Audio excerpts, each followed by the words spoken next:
Hi friends, Tulasiraju cookings and vlogs ఎలా ఉన్నారు మీరు? నేనైతే చాలా బాగున్నాను. మీరు ఎలా ఉన్నారో కామెంట్ సెక్షన్లో కామెంట్ చేయండి. ఇది ఈరోజు మార్నింగ్ తీసిందే. మార్నింగ్ మా అమ్మాయి ఆఫీస్కి వెళ్ళే ముందు వెజిటబుల్స్ బుక్ చేయమన్నాను.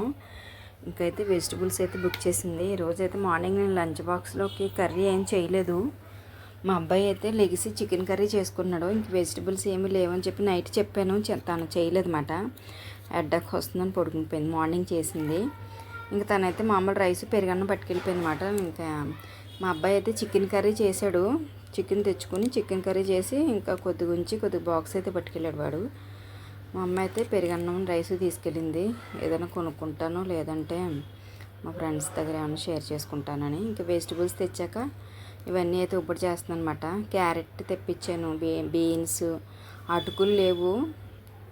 మా అమ్మాయికి ఏంటంటే పోహ అంటే చాలా ఇష్టం. మా హస్బెండ్కి కూడా అలవాటు చేశాను. ఆయన కూడా చాలా ఇష్టంగా తింటున్నారన్నమాట. ఇంకా అందుకని చెప్పేసి పోహా చేద్దామని చెప్పేసి అటుకులు తెప్పించాను, క్యారెట్, బీన్స్ తెప్పించాను, జాంకాయలు తెమ్మన్నాను. జాంకాయలు మా హస్బెండ్కి చెప్పాను 2 డేస్ నుంచి సీతాఫల తీసుకొస్తున్నారు. సీతాఫల మా అబ్బాయి తినట్లేదు. జాంకాయ అయితే మేము ఇద్దరం తింటాము. ఇంకా సీతాఫల తెస్తే నేను ఒక్కదాన్నే తింటున్నాను, వాడు ఏం తినట్లేదు అని చెప్పి జాంకాయలు తెమ్మని చెప్తే తెస్తానన్నారు, కానీ మర్చిపోతున్నారు. ఇంక ఈరోజు కూడా తెస్తారో తెస్తే చూడొచ్చులేని మామూలుగా మా అమ్మాయిని కూడా బుక్ చేయమని చెప్పాను. తను బుక్ చేసింది. గోంగూర బుక్ చేసింది. ఇంకా ఉసిరికాయలు బుక్ చేయించాను, మామిడికాయలు బుక్ చేయించాను. మామిడికాయ తురుము పచ్చడి అయితే పెడతాను. పచ్చడి అడుగుతున్నాడు మా వాడు, మామిడికాయ పచ్చడి కావాలమ్మా అని. సరే అని మామిడికాయలు తెప్పించాను. ఉసిరికాయలు కూడా తెప్పించాను. చేస్తే ఉసిరికాయ పచ్చడి చేస్తాను, లేదంటే పులిహోరకి ఎలా వాడేసుకోవడానికి ఉంటుందని. గోంగూర అయితే పచ్చడి చేద్దామని చెప్పేసి గోంగూర అయితే క్లీన్ చేసుకుంటున్నాను అనమాట. ఇంకైతే ఈ మధ్యలో వీడియోస్ ఏం తీయట్లేదు. గత 1 వీక్ నుంచి ఇంట్రెస్ట్ ఏం రావట్లేదు వీడియోస్ అయితే తీయడానికి. కానీ సబ్స్క్రైబర్స్ పెరుగుతున్నారు, చాలామంది కామెంట్స్ పెడుతున్నారు వీడియోస్ పెట్టట్లేదు ఏంటండి అని. ఇంకా అందుకని చెప్పేసి ఇంకా వీడియో అయితే పెడదాం ఈ రోజు నుంచి అని చెప్పేసి ఈరోజు మార్నింగ్ అయితే ఇంకా అవన్నీ క్లీన్ చేసుకుంటా అవన్నీ చేసుకుంటా వీడియో పెడదామని చెప్పేసి. వంట పని అయితే లేదు, వంట రైస్ ఒకటే కదా. ఇంకా పెరుగన్నం పెట్టేశాను వాళ్ళిద్దరికీ. కర్రీ అయితే మా అబ్బాయి వండేసాడు పొద్దున్న. ఇంకా అప్పుడైతే క్లీనింగ్ ఉంది. ఇంకా ఇవన్నీ ఒబ్బడి చేసుకుందాం. ఈవినింగ్ వండడానికి అన్నీ రెడీ చేసుకోవచ్చు. ఇంక ఈవినింగ్ అయితే టిఫిన్ పోహా చేస్తాను. ఇంకైతే స్టవ్ క్లీన్ చేయాలి, ఇడ్లీ పిండి ఒకటి ప్రిపేర్ చేయాలి. వాళ్ళ ఇష్టం, వాళ్ళు ఏం తింటానంటే అది 2 రెడీగా ఉంటాయి కదా అన్నట్టు ఇడ్లీ పిండి కూడా ప్రిపేర్ చేస్తాను. అలాగే అట్ ఎ టైం ఇది పోహాకు కూడా రెడీ పెడతాను. వాళ్ళకి ఏది కావాలంటే అది చేస్తాను. మధ్యాహ్నం మా హస్బెండ్ భోజనానికి వచ్చినప్పుడు అడుగుతాను ఏం టిఫిన్ చేయమంటారో, ఆయన ఏం చేయమంటే అది చేస్తాను అనమాట.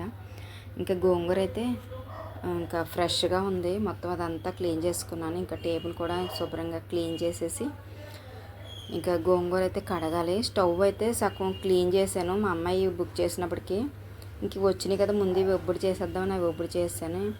ఇంకా పిల్లలు వెళ్ళాక ఇంకా స్టవ్ అది క్లీన్ చేసుకుందాం స్టార్ట్ చేశాను. ఈ లోపల ఆ సామాన్లు వచ్చినాయి, ముందు అవి ఒబ్బడి చేశాను. ఈ గోంగూర అయితే కొద్దిగా సాల్ట్ వేసేసి నానబెడుతున్నాను. ఈ లోపల స్టవ్ అయితే క్లీన్ చేసుకుంటాను అనమాట. స్పీడ్ ఫార్వర్డ్లో పెట్టాను. ఇంకా స్టవ్ అయితే క్లీన్ చేసుకొని ఇల్లంతా నీట్గా చేసేసి స్నానం చేసేయాలి.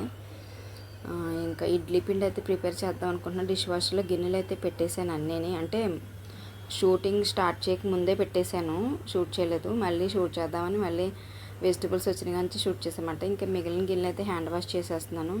ఇంకా షింక్, గ్యాస్ కట్టు కూడా శుభ్రంగా క్లీన్ చేసేస్తున్నాను. ఇంకా గోంగూర అయితే శుభ్రంగా సాల్ట్ వాటర్లో అయితే శుభ్రంగా 2-3 సార్లు జాడించేసి ఇంకా వాటర్ మార్చేసుకుని మళ్ళీ గోంగూర అయితే 2-3 సార్లు అయితే కడిగేస్తున్నాను. ఏంటంటే వర్షాకాలం వల్ల ఏంటో కానీ గోంగూర అంతా ఇసుక మట్టిలా ఉంది. అందుకని చెప్పేసి ఇడ్లీ పిండి ప్రిపేర్ చేసుకుంటున్నాను. కొద్దిగా ఎక్కువ పిండి ప్రిపేర్ చేద్దామని చెప్పేసి ఇంకా ఇడ్లీ పిండికి అయితే ఎప్పుడు 1 కప్పు 2 కప్పులు నూకేస్తాను. అలాంటిది ఇప్పుడు 2 కప్పులు పిండి వేస్తున్నాను. ఒక 3 కప్పులు నూక అయితే వేసి ఇడ్లీ పిండి అయితే ప్రిపేర్ చేసుకుందామని చెప్పేసి. ఇడ్లీ పిండి కూడా అయిపోతుందండి. ఇంకా మళ్ళీ ఇడ్లీ పిండి కూడా ఆడించాలి. రాగులు కూడా తెప్పించాను, మా హస్బెండ్ చెప్పాను రాగి పిండి ఆడించమని. ఇంకా 2 ఒకసారి ఆడిస్తారో మరి తెలీదు. ఇంకా రాగి ఇడ్లీ చేద్దామన్నా కూడా రాగి పిండి లేదు, రాగులు అయితే తెప్పించాను. ఇంకా ఇడ్లీ పిండి అయితే ఇంకా ప్రిపేర్ చేసుకుందామని చెప్పేసి ఇంక ఇడ్లీ పిండి అయితే కొలుసుకున్నాను అనమాట. ఇంక ఇడ్లీ నూక అయితే కొద్దిగా ఉంది, కొత్త ప్యాకెట్కి అయితే కట్ చేసుకొని ఇంకా ఇడ్లీ నూక కూడా అది కూడా ఒక 2 టైమ్స్ వాటర్ మార్చేసి వాటర్ కలిపేసి వాటర్ మార్చుతూ ఉంటాను. ఒక 2 టైమ్స్ మార్చేసి ఇంక ఈ లోపల అయితే గోంగూర అయితే ఫైనల్గా క్లీన్ అయిపోయింది. ఇంకా పక్కన పెట్టేశాను. ఇంకా ఏంటంటే వర్షాల వల్ల మట్టి మట్టిగా ఉంటుంది కదా, ఎంత క్లీన్ చేసినా మట్టి మట్టిలాగే ఉంటుంది, అందుకని క్లీన్ చేస్తాను అనమాట. ఇంకా ఇడ్లీను కూడా ఒక 2 టైమ్స్ వాటర్ మార్చేసుకున్నాను. ఇంకా అయితే ఇందులోకి పిండేసి ఇడ్లీ పిండి నూక దీంట్లో కొంచెం కల్లుప్పు అయితే వేసి కలిపేసి పెట్టేస్తాను. ఎందుకంటే రేపు మార్నింగ్ వండినా ఈవినింగ్ వండినా పులవట్లేదు. ఇంక ఉప్పు కూడా ఇప్పుడు వేసేస్తే కొంచెం త్వరగా పులుస్తుంది అని చెప్పేసి ఇంక ఉప్పు కూడా ఇప్పుడే వేసేస్తాను అనమాట. మామూలుగా అయితే నేను కలిపి వండి ముందే వేస్తాను, కానీ సాయంత్రంకి పులవట్లేదు, అందుకని చెప్పేసి ఇంక ఉప్పు కూడా ఇప్పుడే వేసేసుకుంటున్నాను. ఉప్పు వేస్తే ఈవినింగ్ ఒకవేళ కావాలన్నా కూడా పులుస్తుంది ఇడ్లీ వండుకోవడానికి అని చెప్పేసి ఇంక ఇడ్లీలోకైతే ఇంకా పిండేసి మొత్తం అంతా అయితే కలిపేస్తాను అనమాట. ఇందులోనే కలిపేసి ఇంకా మూత పెట్టేస్తాను. ఆ బౌల్లో కలపడానికి, ఆ బౌల్ అంటే ఫ్రిడ్జ్లో పెట్టుకోవడానికి ఉంటుందని బౌల్లో వేసాను, కానీ కలపడానికైతే బౌల్లో పనికిరాదు. ఈ స్టీల్ గిన్నెలోకే మార్చేసుకొని బౌల్ మొత్తం అంతా స్టీల్ గిన్నెలో వేసేసుకొని ఉప్పు వేసేసి మొత్తం బాగా కలిపేసి కొంతసేపు నానబెడతాను ఈవినింగ్ వరకుని. ఈవినింగ్ అయితే డబ్బాలో వేసి ఫ్రిడ్జ్లో పెడతాను అనమాట. అవసరమైతే వాడతాను, లేదంటే ఇంకా డబ్బాలో వేసేసి అప్పుడు ఫ్రిడ్జ్లో పెట్టేస్తాను. గిన్నెలో అయితే ఫ్రీగా నానుతుంది. పొద్దున కూడా కొద్దిగా ఈవినింగ్ కూడా కొద్దిగా ఉబ్బుతుంది కదా అని చెప్పేసి గిన్నెలో అయితే పెట్టాను. జాంకాయ ఉంది కదా, ఇంకా జాంకాయ అయితే కట్ చేసుకుని తిందామని చెప్పి నేనైతే టిఫిన్ ఏం చేయలేదు, హార్లిక్స్ తాగాను అంతే, ఏం తినలేదు. ఇంకా జాంకాయ కట్ చేసుకుని తిందాము అని చెప్పేసి జాంకాయ అయితే కట్ చేసుకుంటున్నాను అనమాట. జాంకాయలు నాకు ఉప్పు కారం జల్లుకొని తింటే ఇష్టం, ఇంకా అందుకని చెప్పేసి ఇంకా జాంకాయ కట్ చేసుకొని ఇంక ఉప్పు కారం జల్లుకొని తిందాం అనుకుంటున్నాను అనమాట. జాంకాయ తినేసి కొంచెం మిల్ అంతా క్లీన్ చేసేసి ఇంకా ఫ్రెష్ అప్ అయిపోవాలి. మధ్యాహ్నం మా హస్బెండ్ చికెన్ కర్రీ ఉన్నది, లేదంటే కొద్దిగా కోడిగుడ్డు పొరోటా వేస్తాను, లేదా నైట్ కొద్దిగా పప్పు ఉంది, ఇంకా అది వేసుకొని తినేస్తాను అన్నమాట. ఇంక ఇది జాంకాయలు అయితే ఇంక ఉప్పు కారం అయితే కలిపేసుకొని తినేస్తున్నాను. అది ఇంకా మా హస్బెండ్ వచ్చే టైంకి మధ్యాహ్నం లంచ్ టైంకి వీడియో తీద్దాం అనుకున్నాను, కానీ ఏమీ తీయలేదు.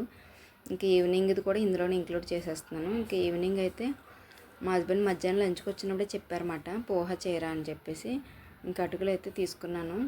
మా హస్బెండ్ మా అమ్మాయి తింటారు. మా అబ్బాయి అయితే లేట్ వస్తాడు, వస్తే వాడు తింటాడు, లేదంటే జాంకాయ తినేసి వెళ్తాడు జిమ్కి.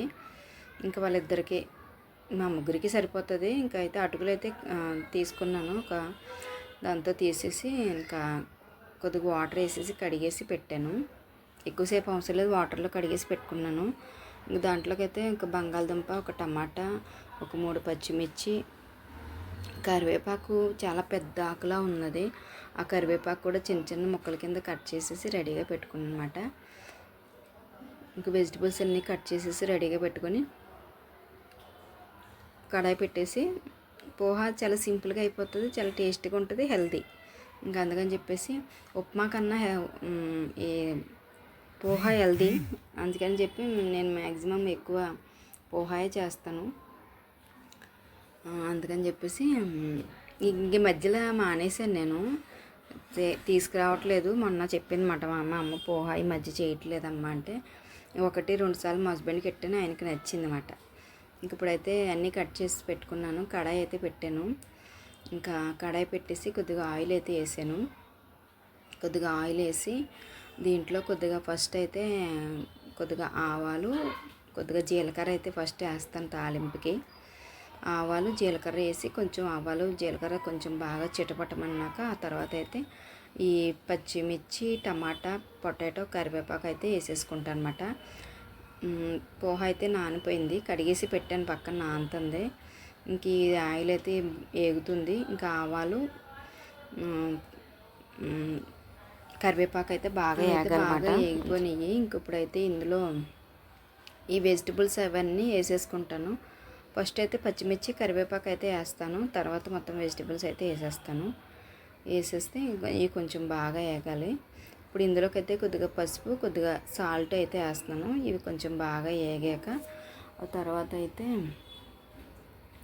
కొద్దిగా కారము, మొత్తం దీంట్లోకి సరిపడినంత సాల్ట్ అయితే వేసేసుకోవాలన్నమాట. ఇవి బాగా మగ్గాలి ఫస్ట్ బాగా మగ్గాక దీంట్లోకి సరిపడినంత కారం అయితే వేస్తాను. పచ్చిమిర్చి వేసాను, కారం కూడా వేసాను అనమాట. ఇంకా అది కూడా వేగిపోయాక అంతే ఈ అటుకులు అయితే వేసేసాను అనమాట. ఈ అటుకులు వేసేసి కొంచెం బాగా అటు ఇటు మంచిగా కలిపేసుకొని ఆ తర్వాత నిమ్మకాయ గుజ్జు ఎప్పుడో చేసి పెట్టాను నేను ఒక 2 days బ్యాక్. అదైతే కొద్దిగా వేసాను, పుల్లగా ఉంటుంది కదా, బాగుంటుంది అని చెప్పేసి ఇంకేసేసి అది కూడా కలిపేసి ఒక బౌల్లోకి అయితే తీసేస్తున్నాను అనమాట. ఇంకా పోహ అయితే రెడీ అయిపోయింది. వీడియో నచ్చితే లైక్ చేయండి, షేర్ చేయండి, ఎలాంటి వీడియోస్ కావాలో కామెంట్ చేయండి. Bye friends.